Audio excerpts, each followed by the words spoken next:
If you're anything like me, when you became a teacher, or if you're becoming a teacher, your goal is to have a beautiful classroom library. One that will inspire students to fall in love with reading. But the reality is, books are expensive. And those book bins do not magically fill themselves. The tips I'm sharing today will help you start to build your classroom library on a budget. It's time to get meaningful, diverse books available for your students right in your classroom.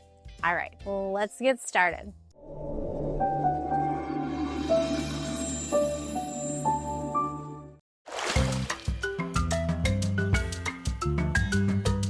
Tip number one is to thrift like a pro.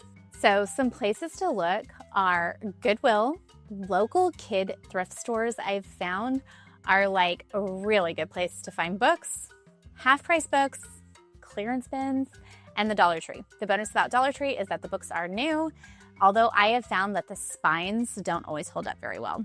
And a bonus spot to look, library book sales. Your local libraries will sometimes have something called Friends of the Library events, and this is where they are selling books for cheap, and they are great.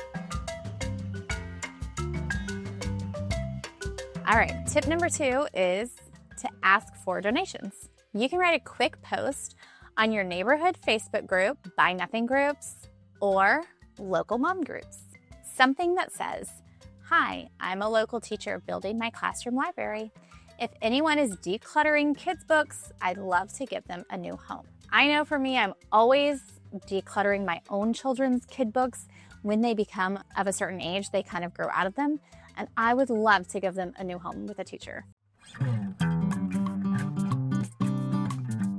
Tip number three is to use your Scholastic points strategically. So the first thing I would say is send out your flyers. A lot of teachers don't send out their flyers. I send out flyers at least twice a year because you never know when parents are going to want to buy books, and then that in turn gives you points to buy books for your classroom. I would say to also hoard your bonus points like a dragon. You can look for monthly deals. Sometimes they also have some really good clearance titles or book bundles that are a really good buy. And I always like to compare how much money a book costs to its points. Sometimes the points are so much more worth than spending the money, or sometimes it's cheaper to spend the $2 and save your points.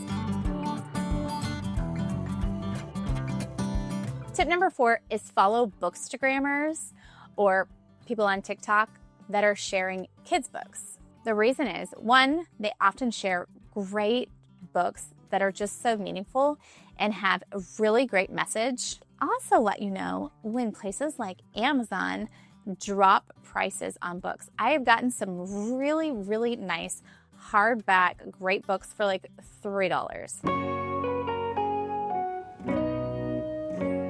Tip number five is to create a wish list for your classroom events and or holidays. So you can create an Amazon wish list, a Target wish list, or just a simple wish list flyer that has the titles on it. And I like to sometimes include it on my Meet the Teacher night or on, when you put up your door, some people will do like a spot with a wish list with like classroom supplies. Feel free to include books in that too. Parents often really want to contribute, but sometimes they don't know how or exactly what you need. So this gives them a way to help. I know for some holidays like Valentine's Day, I don't want to give the teacher a lot of candy or junk. I would rather give them something that they're going to use for their classroom, like a book, and I would love to have a wish list to pull from. Another fun thing that you could try is called the Birthday Book Club. Families will donate a book in honor of their child's birthday.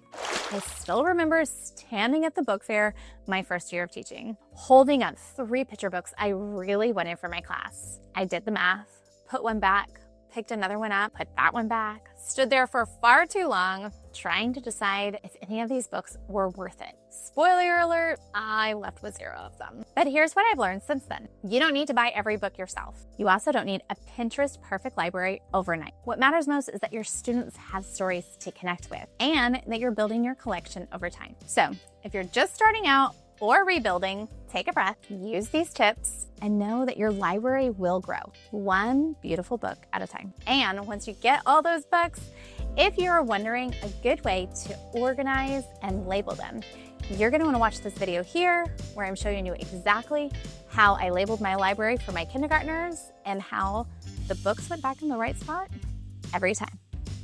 See you guys next time.